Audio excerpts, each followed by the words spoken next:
What's going on, guys? We're back with another Raw review for April 7th, 2025. This was a great episode. If you guys like these reviews, please hit that like button, subscribe to the channel for more, and turn on notifications so you don't miss a video. But without further ado, we got a lot to talk about. Let's get into the smoke. First thing on this show was all these women in the ring. We had Rhea Ripley, your women's champion Io Sky, and the EST Bianca Belair, finally making it official that this will be a triple threat at Mania. And of course, they had a lot to say. Bianca, she was like, just signed a damn contract, Rhea. And then Rhea was trying to get some things in, but Bianca wasn't having it. And of course, they're gonna disrespect Io like they've been doing this entire time. But Io has had enough. She went, drop kicked Rhea into Bianca, which was rad. Man, this was cool. I can't wait for this match. Next, we had one of the GOATs of all time, Bayley, the role model, taking on Lyra Valkyria for the IC women's title. Now, this match was a banger. These two really showed out. I'm glad Bayley, as sad as I am that she lost, I am glad that she put over Lyra in a great way to show off just how great they are in the ring. Let me tell you something. I know storytelling when I see it. And the way that Bayley lost on the roll up and her reaction after, she didn't want to shake Lyra's hand and she seemed visibly upset. But after a second of not shaking her hand, she went back in the ring and then gave her, a little hurrah, put her arm up, whatever. But I don't think this is over with. I truly don't. Maybe something happens when they're in that gauntlet match and maybe Bayley leaves Lyra in some way to have her take the pin or something. But I think this isn't over. Keep an eye on this feud. But let me know what you guys think down in the comments and where this is going. The next thing, and one of the best things on this show, was a little bit of character work of Finn and Dom. Finn, of course, was upset that Dom was announced in the Fatal 4-Way for the IC title, but what he didn't know is that Liv was the one that kind of got him into that match when she talked to Pierce after last week, and this just showed a lot of character work because Finn is clearly upset and he doesn't want Dom or anybody else in these matches but himself. But nonetheless, Dom is added to the match, and of course you can see the look in Liv's eyes that she is not happy at Finn either. So I'm really excited to see where this continues to go, and I'm hoping Dom still wins this title in the end. The next thing we had was another perfect and fantastic interview from Kathy Kelly. Yeah, interviewing American Made and this guy named Burr. I don't know how to say his last name. I'm so sorry if I disrespected you in any way there. But yeah, they had a little backstage segment, and of course Otis interrupted and they kind of tore off their shirt and was like, oh yeah, and that was pretty much it. Next, we had AJ Styles having his own interview being interrupted by Karrion Kross, and Karrion Kross emphasized that if AJ loses this match against Logan Paul,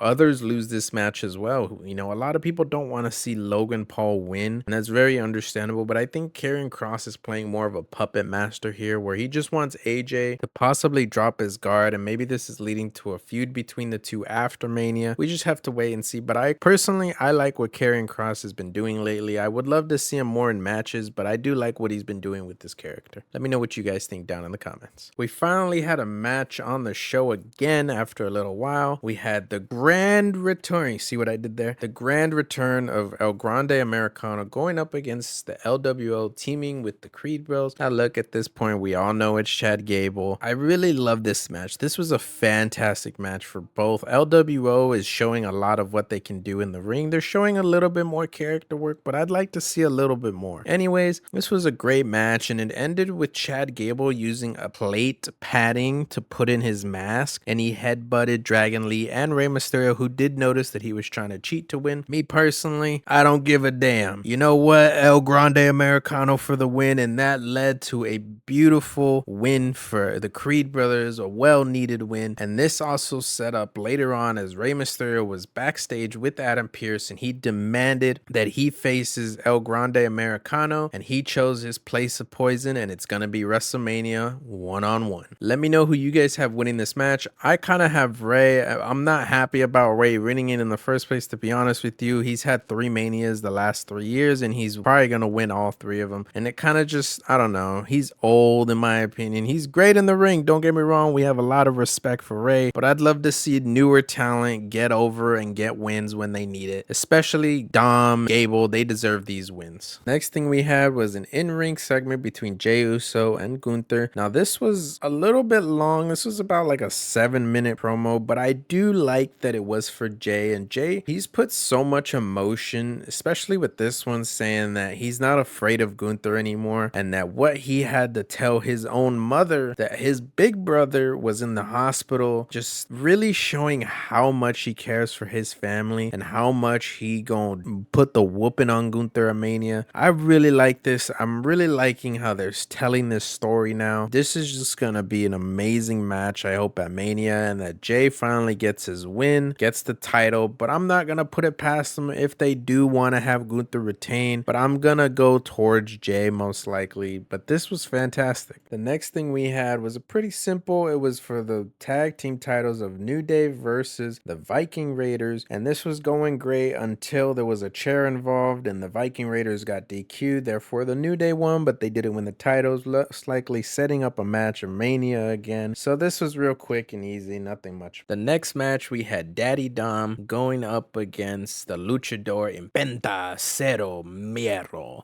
You know, this was a fantastic match. These two are so good in the ring. Dom has really come a long way since he first started wrestling in this company. I wish he would get a lot more wins these days, being the heel that he is, but it is what it is. Heel time will come. He has a long career ahead of him, and this was great. It ended up with a whole brawl. They beat up Penta after. Braun Breaker came in with the spear of a lifetime and absolutely demolished Carlito. Then he speared Penta after he was celebrating. Finn Balor came up from behind, pretty much held up the title, but Braun got up quick. He was about to spear him, but then Finn ran away, and that ended this segment. But pretty good stuff here. I'm excited for this match. And for the main event of the show, we had a little in-ring segment with Paul Heyman and Seth Rollins. Now, Seth Rollins has had amazing points throughout this whole thing. He pretty much told Heyman, you know, Roman doesn't care about you. CM Punk doesn't care about you. Roman didn't help Paul when he got attacked by Solo and everybody. CM Punk, when he left the company, he just left his so-called best friend. And when he came back, he didn't care about his best friend until it was needed, meaning that Punk is just using Heyman for favors. And this whole notion that Seth Rollins really is